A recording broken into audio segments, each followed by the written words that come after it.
Okie dokie, a podcast for those addicted to the study of Scripture. Welcome, fellow addicts. This is your safe place to OD. Samuel! Here I am. What are we going to talk about today? Today we are talking about the Gospels. This is Gospels part 142. Paul, can we say that we're pretty firmly within the post-resurrection scenes of the Gospels by this point? Yeah, definitely. Yeah, so the pace is picking up once again after this astonishing revelation that has first been revealed to the two Marys and Salome by, seems like, well, again, we're pirouetting these four different gospel accounts that seem to be showcasing the story of the resurrection differently, but let's just give the gospel account writers grace in this probably super chaotic time, witnessing a supernatural event. It only should increase our confidence in the historicity of the gospel accounts that they're not 100% correct. But the women meet this angel that says that Jesus is not there, that he's going before you to Galilee, and he wants them to tell the disciples to meet him there. And so they bolt off. They're going to go return to the disciples, and then boom, out of nowhere, Jesus, greetings, and just a wild, seems like bending the rules of space and time with Jesus' first interaction with his followers once again. And so we go from there to the women returning to the disciples and telling them all that they had seen, and you get this really convicting portion where the disciples aren't believing. They just think it's an idle tale, and right. Again, this is an opportunity that most people would to bash on the disciples, to say that it's just a lack of faith, but think of the emotional, spiritual, physical toll that seeing their rabbi being put to death has had on their psyche, and how difficult that really would have been for them. And we ended up with going back to the Gospel of John, where Peter and John are running to the tomb.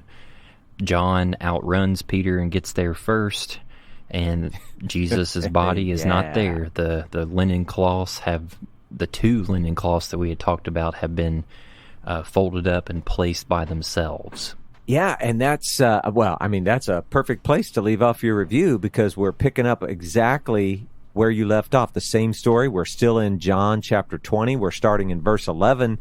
And I'm actually going to read a pretty big section here, Samuel. It goes all the way through verse 18, and there'll be some fun stuff to talk about, at least I think. So, you ready? Oh, yeah. Let's do it. John chapter 20, verse 11. But Mary stood weeping outside the tomb, and as she wept, she stooped to look into the tomb. And she saw two angels in white, sitting where the body of Jesus had lain, one at the head and one at the feet.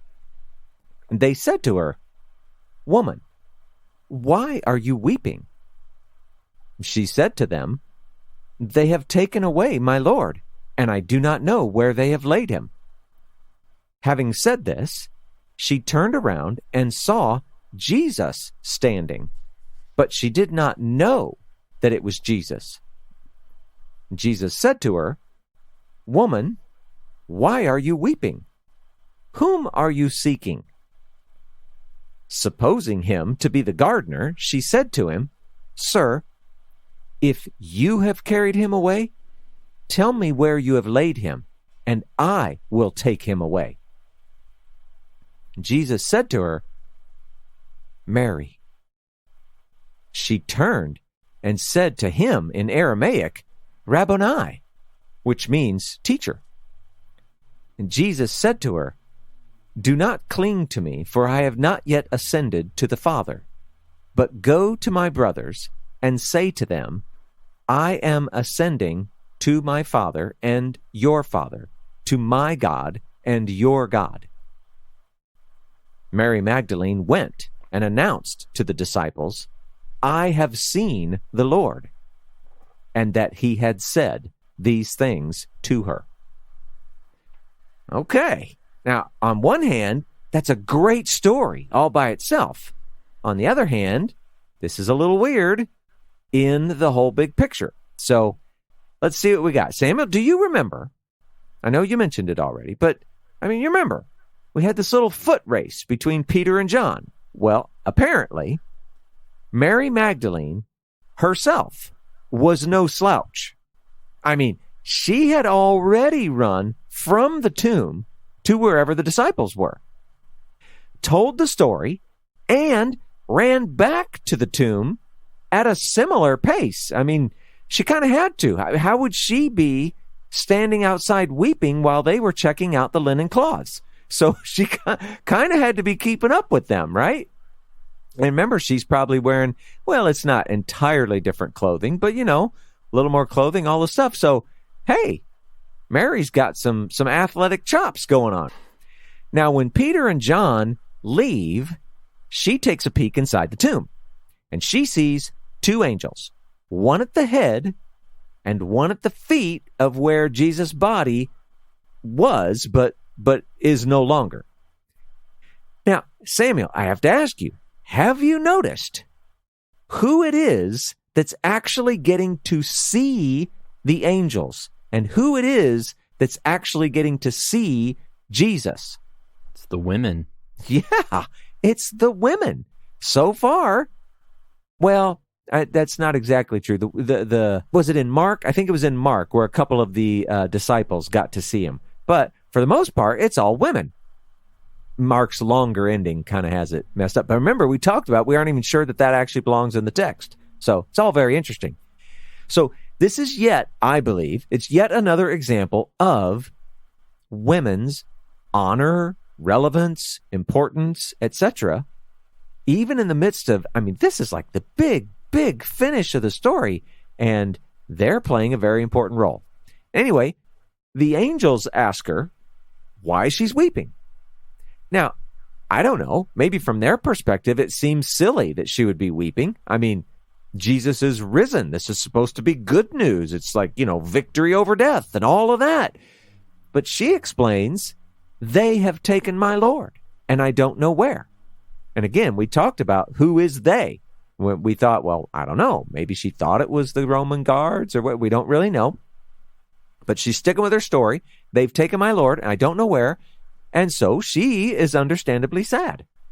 Now, she doesn't seem particularly surprised or scared by the angels. And so you got to wonder, does she actually know they are angels? Did they look human-ish, or did they look angel-like in some way? We don't really know. She isn't surprised or scared. But she does turn to leave, and when she does, she sees another man that she does not recognize. And I think there's a subtle lesson here, Samuel. Messiah, and you might even say God, doesn't always look the way we expect him to look. She makes an assumption that he's just the gardener. It's an incorrect assumption, but the gardener, or Jesus, asked the same question. Why is she weeping? If I could just remind you, Samuel, where is she? She's at the tomb. She's at a tomb. Why would somebody ask the question, why are you weeping? when they're at a tomb? It seems kind of weird. But he also asked, who are you looking for? Now, she doesn't really answer. She just asks, and I guess just assuming that he must know what she's talking about. If you're the one who took him, tell me where he is, and I'll take him away. Another side note, Mary Magdalene not only is a great runner, she must have been, extremely athletic, kind of strong and all that. I mean, she's running. Now she's offering to carry around dead bodies. I mean, this is pretty impressive.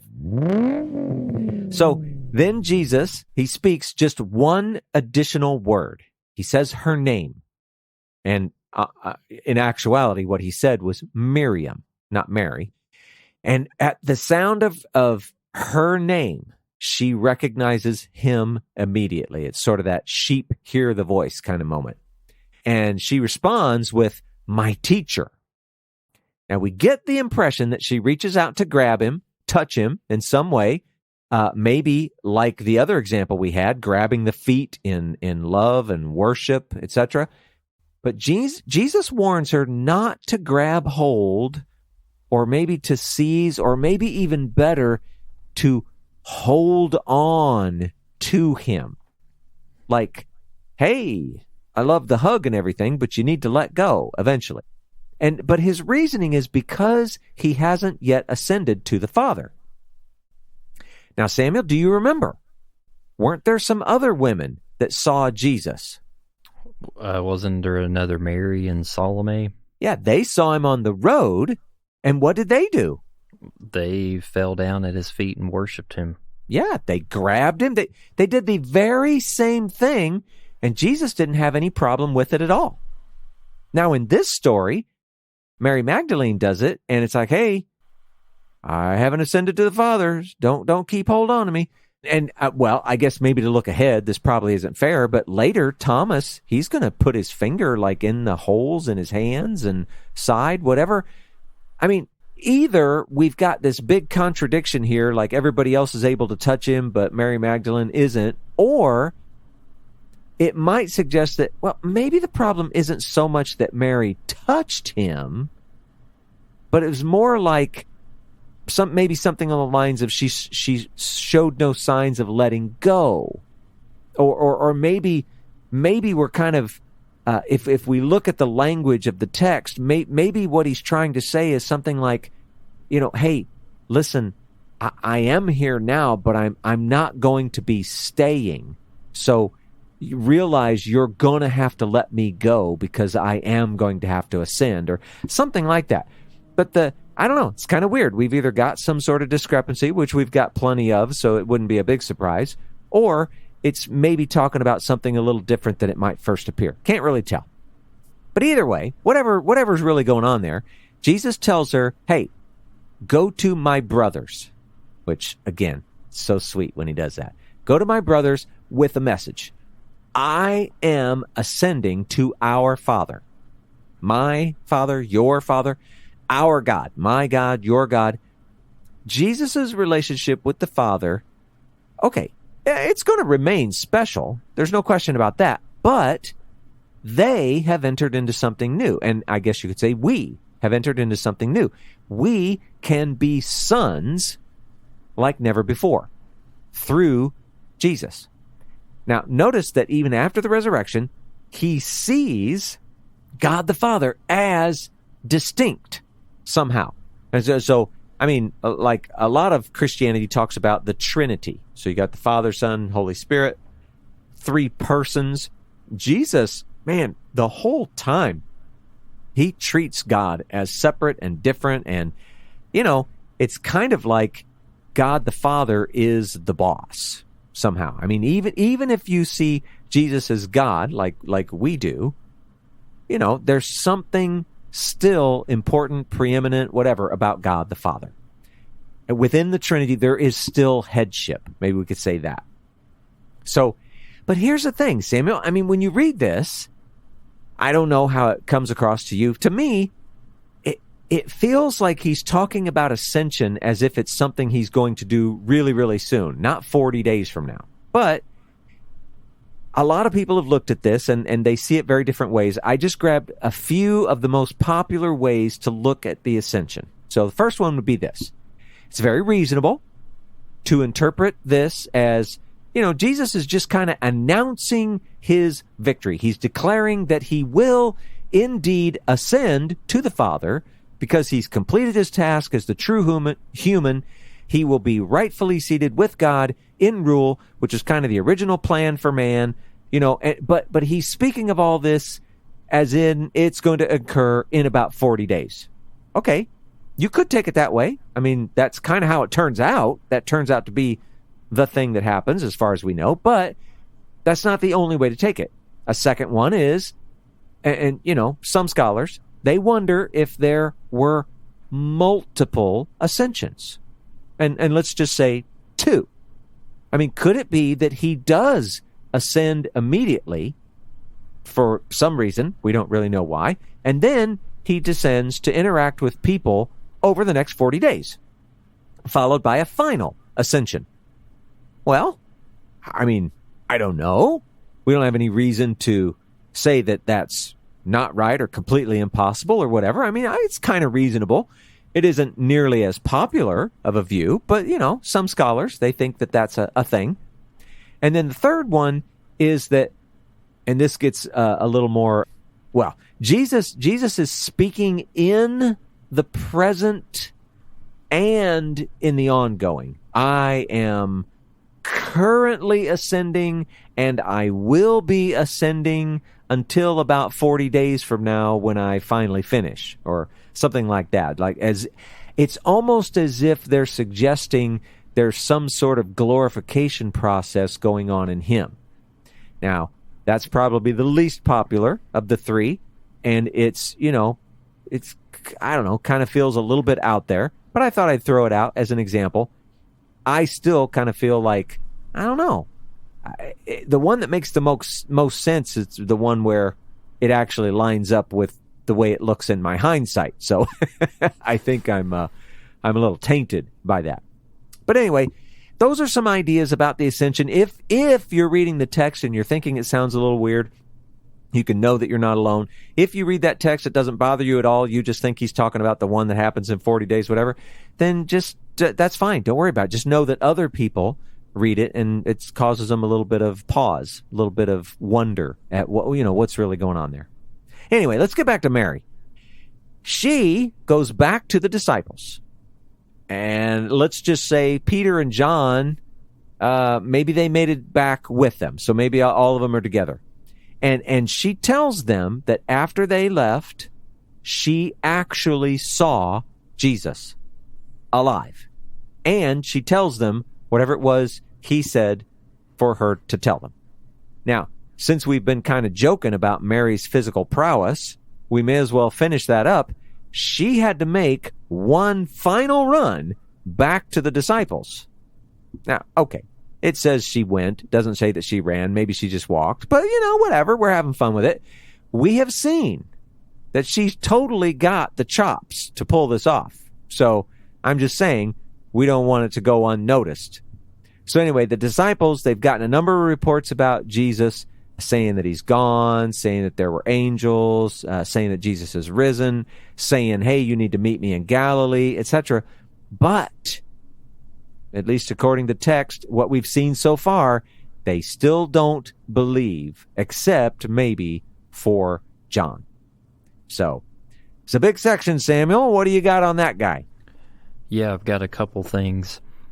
The first is I'm trying to paint this visual picture of Mary's interaction with the 2 angels and then Jesus. The text in John says Mary stood, and this is John 20:11, she stood outside the tomb, and as she wept, she stooped to look into the tomb, and then there she saw the 2 angels.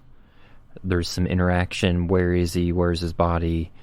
And then verse 14, having said this, she turned around and saw Jesus standing. So should I picture Mary actually going inside the tomb?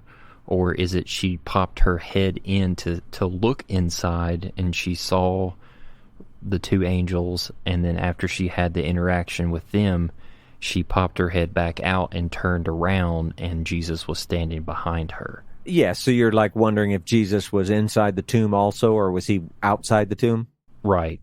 Yeah, well, I guess all I can really do is share my mental image when I read it. This is the way it sounds to me. I imagine her stooping, poking her head in, not really going inside, and when she turns around, Jesus is outside the tomb. Maybe, right there at the entrance, but outside the tomb, not inside. But it could be either. I mean, you can paint your own image. Yeah, that's totally fine. I'm just trying to get my bearings here.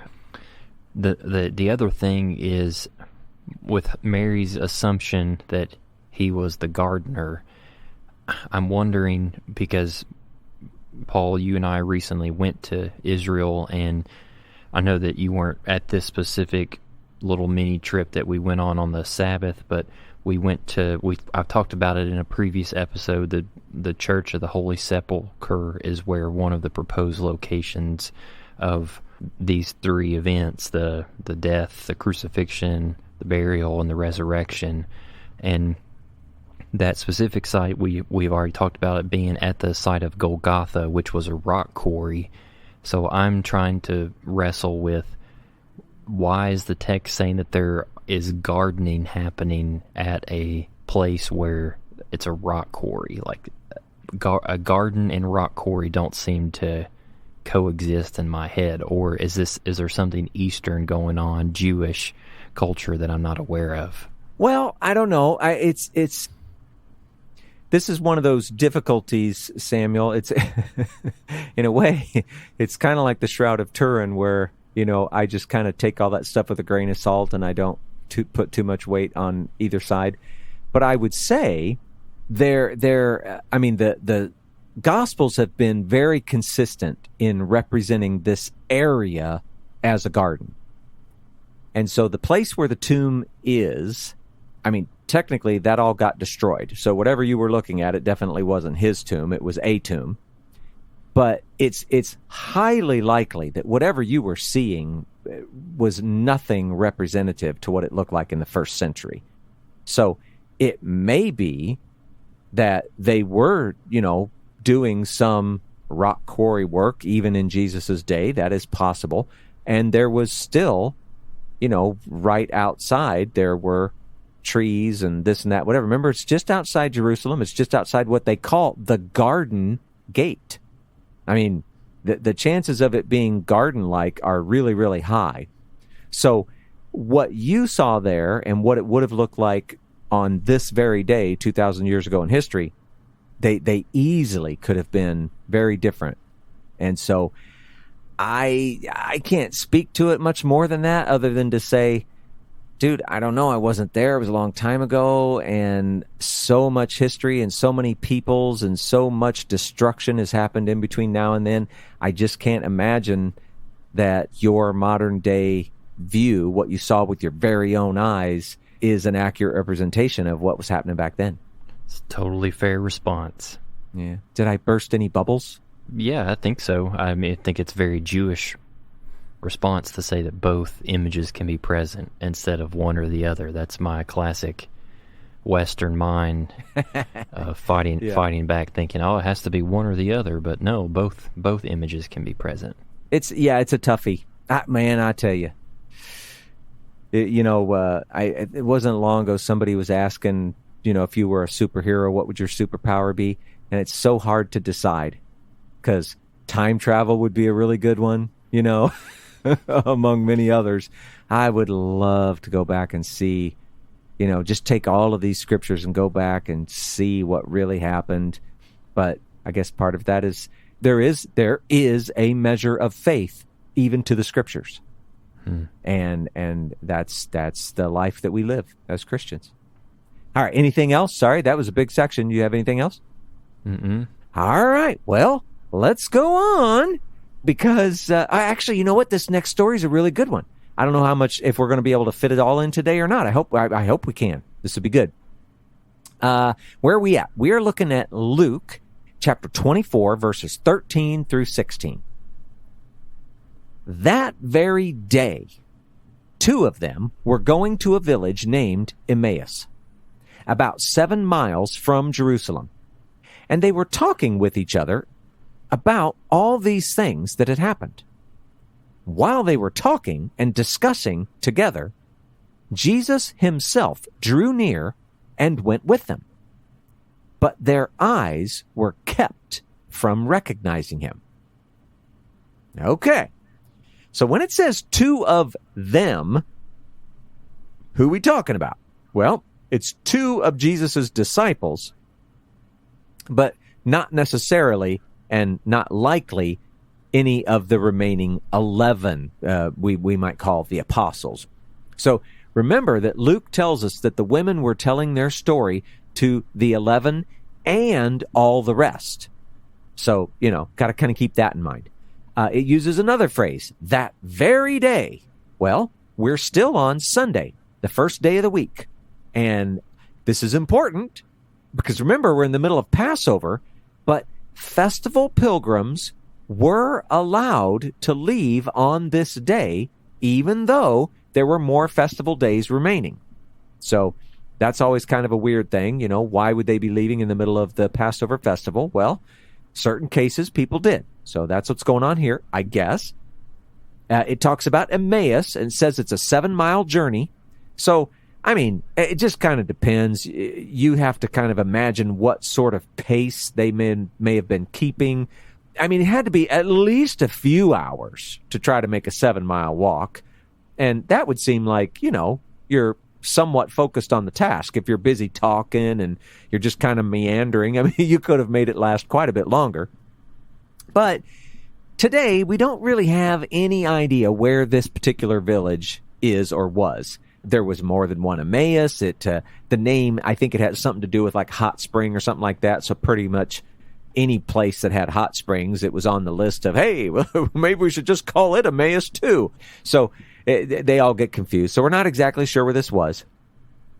And then it mentions all these things that had happened.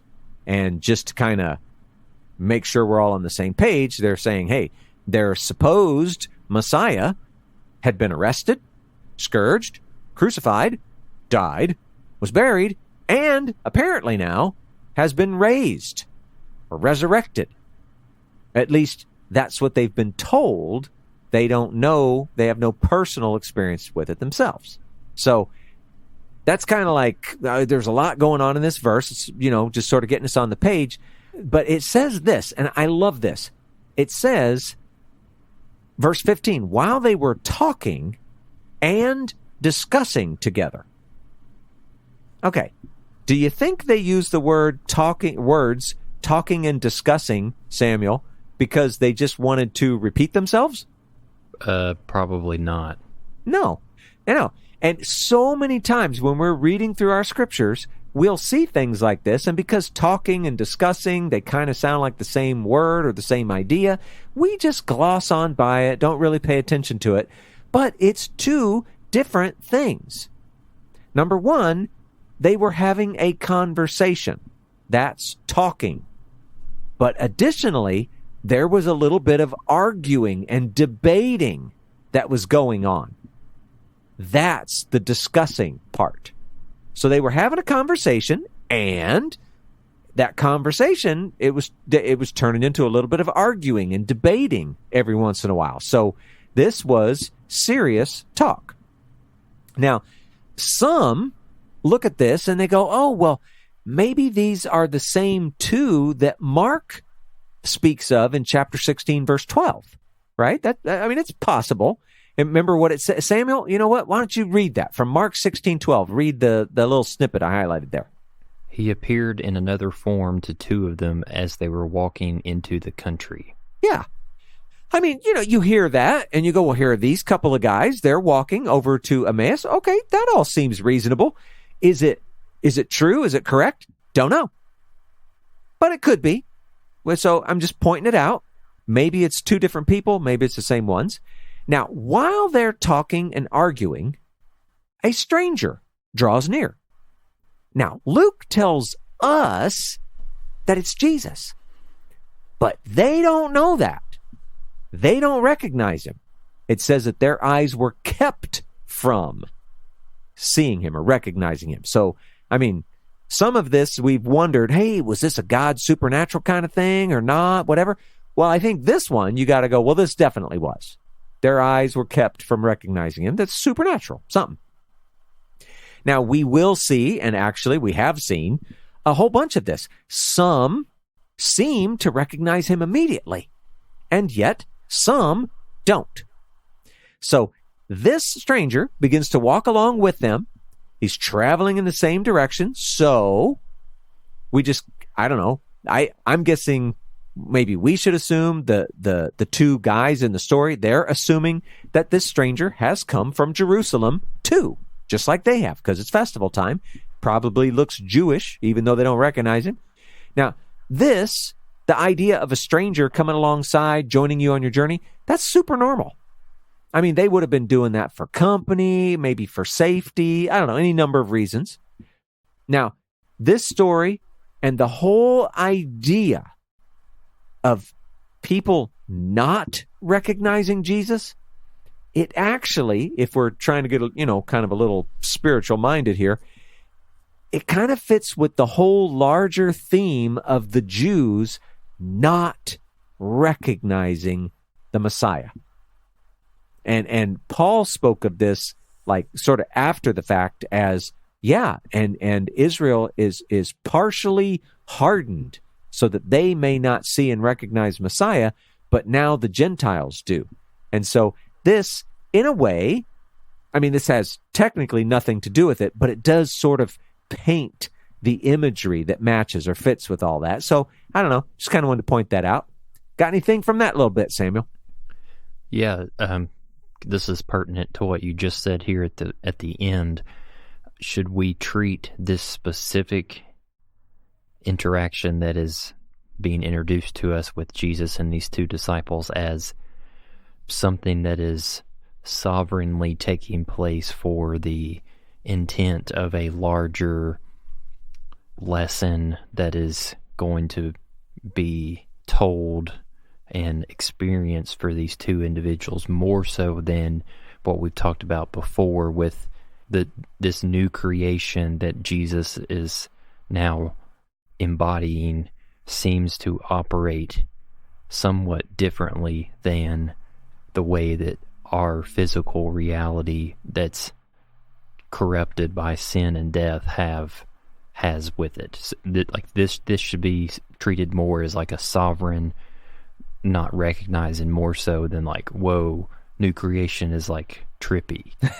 Well, actually, I mean, it's a really good question. And boy, it seems like we're saying this a lot now. Yeah, it could be either. I think only because the language says their eyes were kept from recognizing, I'm going to go with, it's probably on the God sovereign supernatural kind of thing, other than Jesus's new body is just out there and weird and cool. Right.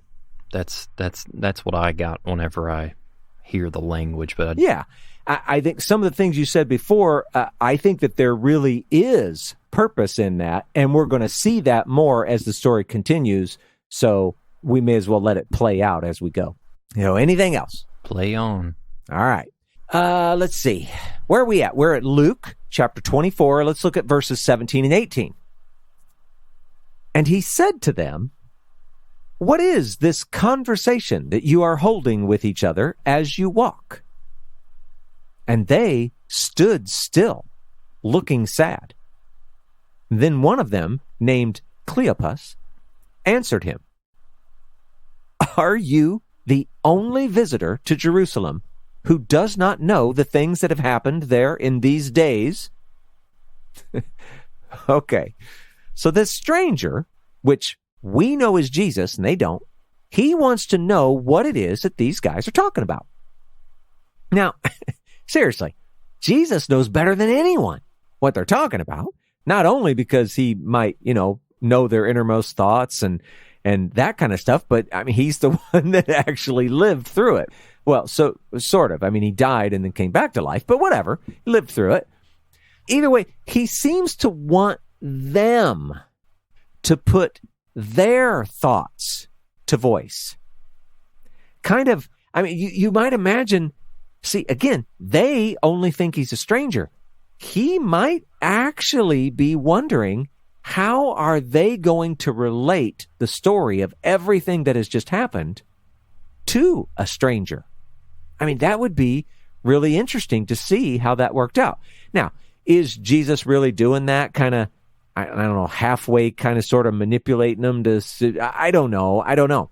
But you could see how it would be interesting, at the very least, valuable, possibly, Anyway, after the stranger asks, it's Jesus asking, they just stopped walking.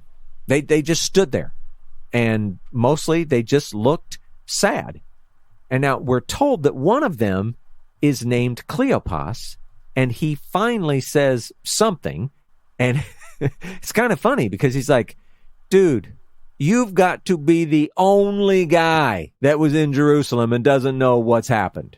However, I think just being realistic here, that's not true.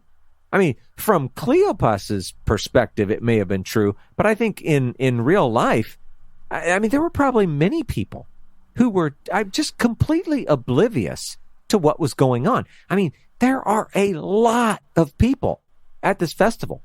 There's a lot of stuff happening.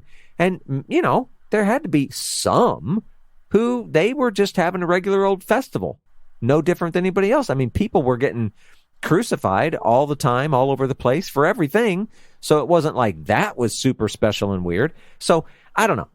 You can sort of hear his heart, Cleopas's heart. Man, you must be the only guy that doesn't know. So what we can see is that these events for these guys, these two guys that were walking to Emmaus, this was their entire world. So much so that, I think it's kind of impossible for them to imagine anyone not experiencing it in the same way that they have, or at least being familiar with all of it or something like that. I mean, it was so dominant in their psyche, they assumed that everyone must be feeling it at least something like they were. At least that's the way it reads to me. So anyway, I think one more important thing right here where Luke, it's kind of like he's name dropping. Okay, Cleopas. Well, this may have been, okay, we're speculating now. This may have been because he was someone who was kind of well known, someone that Luke's readers would know and care about. So some speculate that this was Jesus's uncle. And technically that would have been Joseph's brother. Now, Cleopas's wife, Mary, may have been one of the women at the cross. I don't know if you remember that, Samuel, when it talked about his aunt and Mary, his mom, and Mary, the aunt, and just all that. So they're thinking maybe there's a connection here. Don't know if that's true, but the reason that they would have known about Cleopas, number one, he was Jesus' uncle, but number two, his son Simeon, Cleopas's son, Simeon, took over as head of the believing assembly there in Jerusalem after Jesus' brother James dies. So, is that a real solid connection? No idea, but that's the speculation that goes around. I just think it's kind of an interesting picture to at least imagine, sort of muse about a little bit. So there you go. Any thoughts there, Samuel?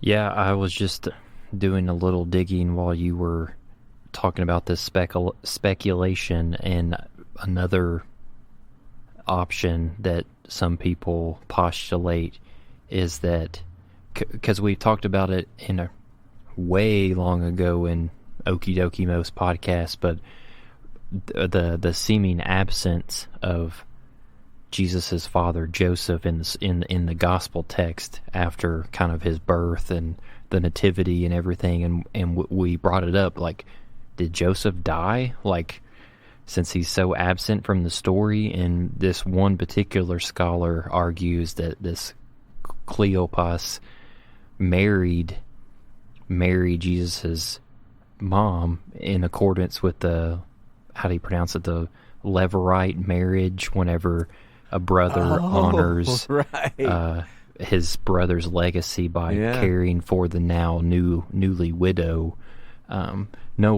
Absolutely no way to prove it, but it's an interesting image nonetheless, to, an uncle figure, a father figure that's now, interacting with this now risen Jesus. I just think that's really cool. Yeah, very interesting. I'm telling you, the scholars across, 20 centuries now, they have come up with some pretty interesting stuff. So, yeah, who knows? Who knows? Anything else in there? Nope. All right, well, let's keep going. Luke chapter 24, verses 19 to 21. And he said to them, "What things?" And they said to him, "Concerning Jesus of Nazareth, a man who was a prophet, mighty in deed and word before God and all the people, and how our chief priests and rulers delivered him up to be condemned to death and crucified him. But we had hoped that he was the one to redeem Israel. Yes, and besides all this, it is now the third day since these things happened." So, they're having this conversation. He wants to know, hey, what are you guys talking about? What things specifically? And, I mean, it's funny because basically Jesus is playing dumb, which, I don't know, Samuel, that feels like words I never thought I'd say out loud. Jesus is playing dumb. He wants to hear their story as a stranger. You know, what things are you talking about? So, I mean, they kind of spill their guts. It's a quick summary version, but they basically say, listen, we're talking about Jesus of Nazareth. He was a prophet, mighty indeed. And that means like, you know, the signs, the miracles, healing, casting out demons, etc., all of that. And he was mighty in word, meaning he was an awesome teacher. He saw the truth of Scripture and explained it. And he demonstrated both of these things before God and all the people. But the chief priests and rulers got him condemned to death and crucified, which sort of leads to, you know, the big point. He's dead. And then, this is the part that just makes my heart sad, Samuel. We had hoped he was the Messiah, God's promised Redeemer. And then they add that this all happened 3 days ago-ish. So there is more of their story to come, but it's in this moment when you have to notice how their perspective has changed. Prior to 3 days ago, they were convinced he was the Messiah, and now they are not. We had hoped. And that just breaks my heart. Because I'm sure you get it. If you're listening or thinking for yourself, you get it. So isn't that amazing? He's listening to them. He's a stranger to them, but he's Jesus, and he's listening to them. They've lost that hope. This is what they would be telling other strangers that weren't Jesus. So, I don't know, crazy. What you got there, Samuel? Yeah, this feels so rabbinic to me in terms of what Jesus is doing in this disguised role, because you have to think, and I'm not saying that his disciples would have done this in a disingenuous way, but being in the presence and among the authority of a rabbi, that's going to affect the way that you conduct yourself, the way that you hold yourself, the way that you respond to questions he asks, just your general conversations with him, because of the respect and honor that he deserves as your teacher. But in this moment, you kind of, as for these two disciples, you get that dynamic removed, and it's almost like a pure, unfiltered opening into the heart of the wounded heart of these two particular disciples to see where they're at after all this has happened. I just think that's it's like it's an invitation for us as followers to mimic the same thing, in terms of like, now that we have this access back to God, like, we don't necessarily have to put on this front of having to hide our transparency with him. We can come to him with our struggles, our doubts, our hopes that feel like they're crumbling, and allow him to teach us something new in the midst of that. Yeah. And, and that's great. It's a great point. And it also, I don't know, in some sense should remind us, as if we can hide something from him anyway. He sees straight through. It's only we who are tricked into thinking that we're, putting up a front or, hiding something or whatever it might be. So yeah, by all means, just be real. Yeah. Anything else? No, sir. All right. So, still in Luke, let's read verses 22 to 24. Moreover, some women of our company amazed us. They were at the tomb early in the morning, and when they did not find his body, they came back saying that they had even seen a vision of angels who said that he was alive. Some of those who were with us went to the tomb and found it just as the women had said, but him they did not see. So now remember, you got these two disciples. They're going through the struggle. They've lost their master, their Messiah, all of that. Jesus is there, but he looks like a stranger. They don't know. And they're trying to tell all this story.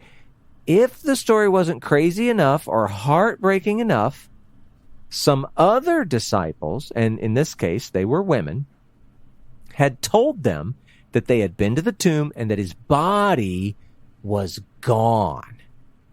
But then, even more than that, that some angels had spoken to them and said that he was alive. Now, in their mind, and I love this, Samuel, notice the wording here, that they had even seen a vision of angels. In their mind, the women had only seen a vision. Now, were they diminishing their account? Was this their copium or whatever? I don't know, but nowhere else was it presented as a vision of angels. It was like, no, angels were there, and so now they're calling it a vision. I don't know. I just find that very interesting. And it seems that before they left for Emmaus, they also heard a little bit about Peter and John going to the tomb, which makes me wonder, did they hear who actually arrived first? Who was faster? You gotta wonder. But they had verified, Peter and John had verified that his body really was gone. But Peter and John did not see Jesus. They didn't see Jesus or the angels. So the point is, you can almost hear the skepticism as these guys are telling this story. I mean, these guys might even be wondering about other ways that his body could have disappeared, like something other than resurrection. And you never know. We talked about this being a big old fat lie, but maybe they were even wondering if someone took it. I mean, Mary Magdalene kept thinking that. So they were not celebrating his resurrection. They were not celebrating his victory over sin and death. They were kind of disappointed, confused, lost. And even with these reports, they just didn't know what to think. Don't judge them. It easily could be you. Anything there, Samuel? No, I'm wanting us to hopefully squeeze this last section in before we head out. Yeah, we're not gonna be able to get the whole story in, are we? No. Darn it.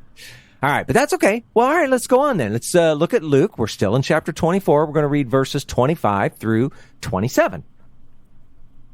And he said to them, "O foolish ones, and slow of heart to believe all that the prophets have spoken. Was it not necessary that the Christ should suffer these things and enter into his glory?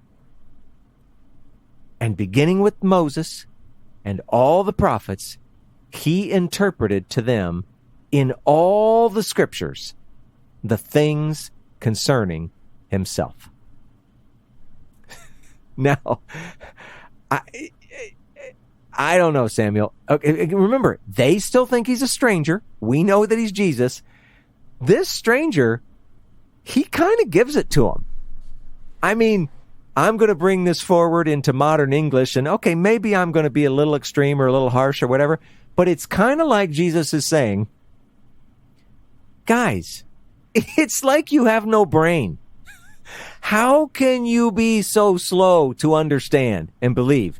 The prophets wrote about all of this. Do you still not know?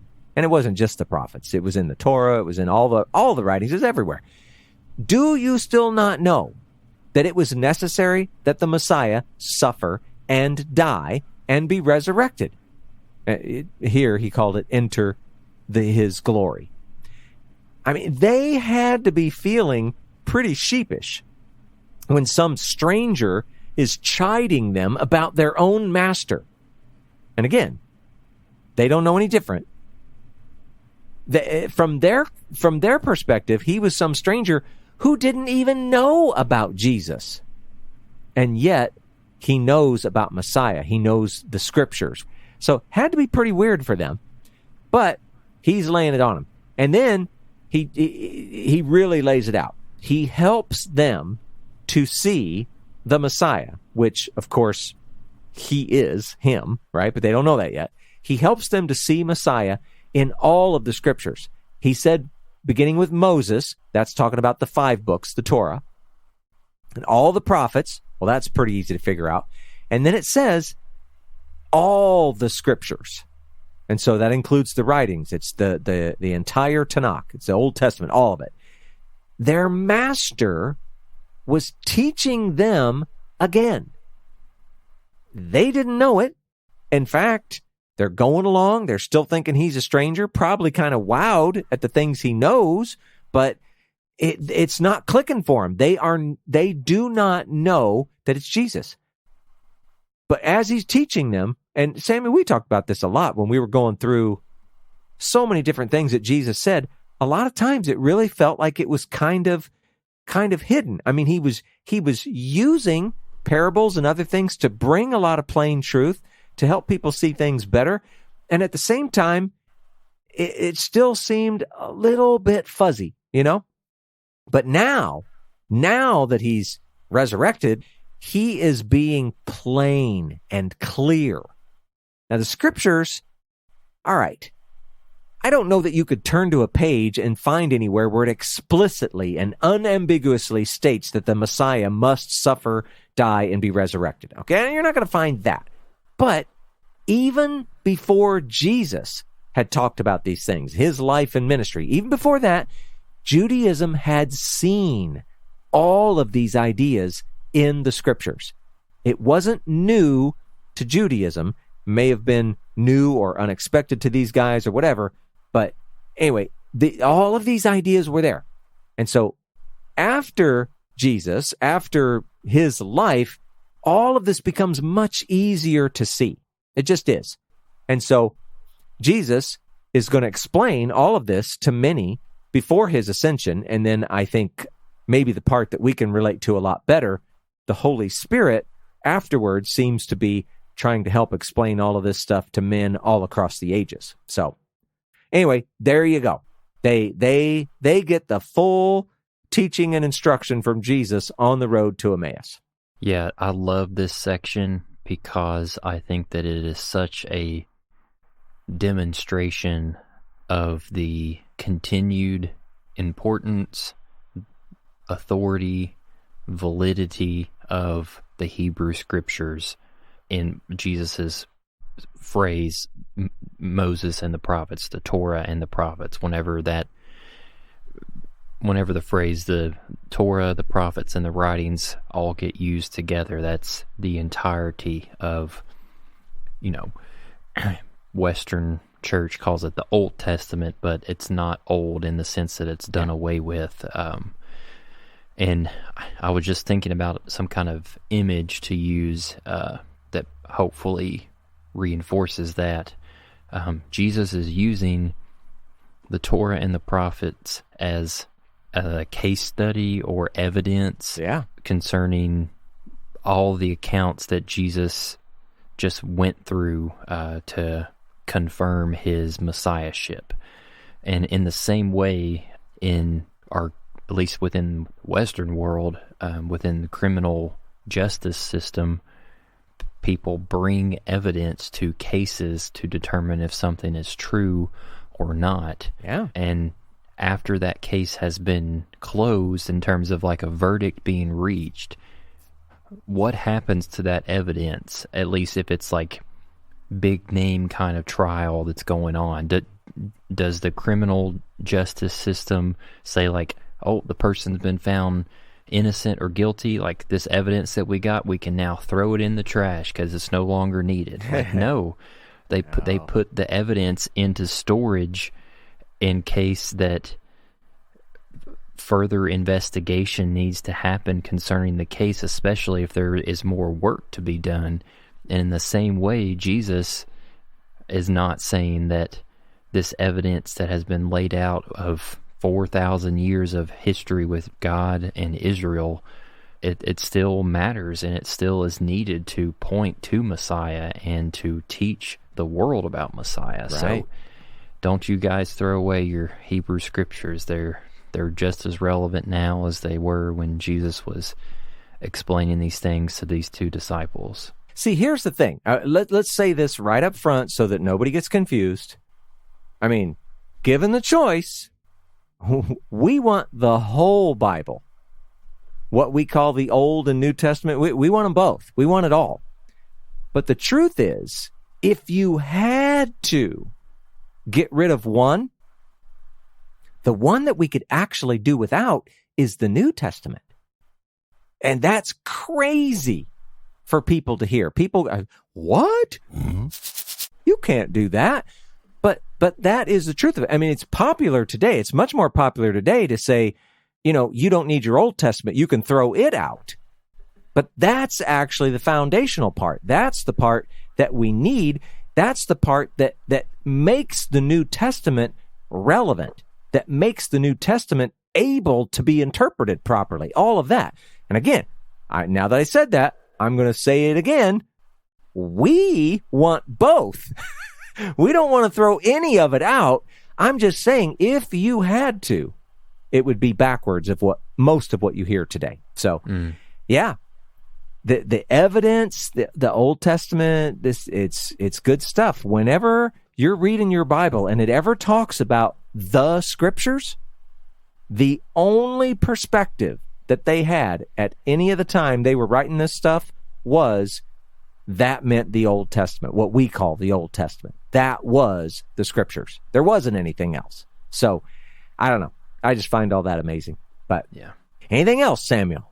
No, I like the way you ruffled some feathers here at the end. We're 140 episodes deep, and we still find a way to be a little spicy. Yeah, that was kind of like, forget the salt and pepper. Hand me the cayenne. So, yeah. Well, what are you going to do? I mean, I'm not trying to make some sort of crazy heretical statements or anything like that. I'm just, man, you need the perspective of what it is you're actually looking at and dealing with. And it's just important. It's just important. Yeah. Well, if you don't have anything else, I don't have anything else. I say we call it quits. Okie dokie. Thank you for listening to the Okie Dokie Most podcast. Don't forget to subscribe so that you never miss an episode. Be sure to leave us a 5-star rating and a review to let us know how this content is impacting your life. You can find out more information about the podcast at www.okiedokimos.com. And if you'd like to get a hold of us, please send us an email at okiedokimos@gmail.com. Until next time, we pray that you will do your best to present yourself to God as one approved, a worker who has no need to be ashamed, rightly handling the word of truth. Talk to you again soon.